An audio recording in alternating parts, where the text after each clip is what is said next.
Friends, welcome back to our channel. Telangana ప్రభుత్వం అన్నట్లుగానే చేస్తోంది. జనవరి 31 నుంచి అర్హులైన రైతు బ్యాంకు అకౌంట్లలో రైతు భరోసా తొలి విడత కింద 6,000 రూపాయల చొప్పున డబ్బు జమ అవుతోంది. నిన్న ఒక్క రోజులో 4.41 లక్షల మంది రైతులకు రైతు భరోసా 569 కోట్ల అకౌంట్లలో జమ అయ్యాయి. దాంతో ఆ రైతులంతా ఆనందం వ్యక్తం చేస్తున్నారు. గత బీఆర్ఎస్ పాలనలో రైతు బంధు కింద ఆర్థిక సంవత్సరంలో 10,000 రూపాయలు రాగా కాంగ్రెస్ ప్రభుత్వ హయాంలో రైతు బంధు కింద 5,000 రూపాయలు ఇవ్వగా రైతు భరోసా కింద 6,000 రూపాయలు ఇచ్చినట్లయింది. తద్వారా రైతులు సంవత్సరానికి ఎకరానికి 11,000 రూపాయల చొప్పున పొందినట్లయింది. ఈ వారమంతా రైతుల అకౌంట్లలో రైతు భరోసా డబ్బు జమ అవుతూనే ఉన్నాయి. బ్యాంకు అధికారులు ఉదయం 10 నుంచి మధ్యాహ్నం 2 వరకు పనిచేస్తారు. ఆ టైంలో అకౌంట్లలో మనీ జమ చేస్తారు. మధ్యాహ్నం 2 తర్వాత చెక్స్ క్లియరెన్స్, అకౌంట్ల వెరిఫికేషన్, డీడీల క్లియరెన్స్ వంటి పనులు వారికి ఉంటాయి. అందువల్ల ప్రతిరోజు 10 నుంచి 2 మధ్య లబ్ధిదారుల అకౌంట్లలోకి మనీ వస్తూ ఉంటుంది. ఆ సమయంలో రైతుల మొబైళ్లకు మనీ జమ అయినట్లు చెప్పే మెసేజ్లు కూడా వస్తాయి. ఇదివరకు బీఆర్ఎస్ పాలనలో ఎకరాల వారీగా రైతు బంధు ఇచ్చేవారు.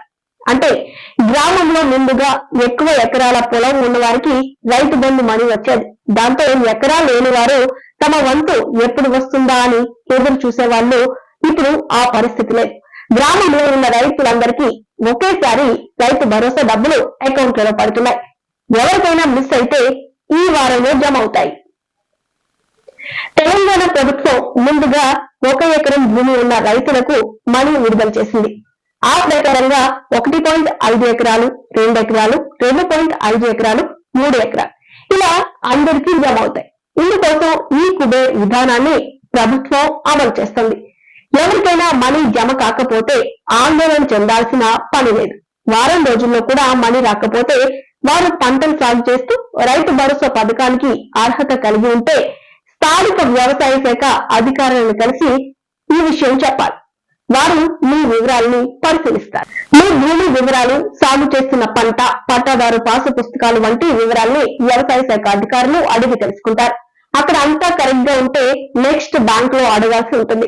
బ్యాంకు వివరాలు సరిగ్గా ఉన్నాయో లేదో చూసుకోవాలి. ఐఎఫ్ఎస్సి కోడ్ సరిగ్గా ఇచ్చారో లేదో చూసుకోవాలి. బ్యాంక్ అకౌంట్ యాక్టివ్ గా ఉందో లేదో చూడాలి. ఏవైనా సమస్యలు ఉంటే సరి చేసుకుని సంబంధిత పత్రాలను క్లస్టర్ వ్యవసాయ విస్తరణ అధికారులకు ఇవ్వాలి.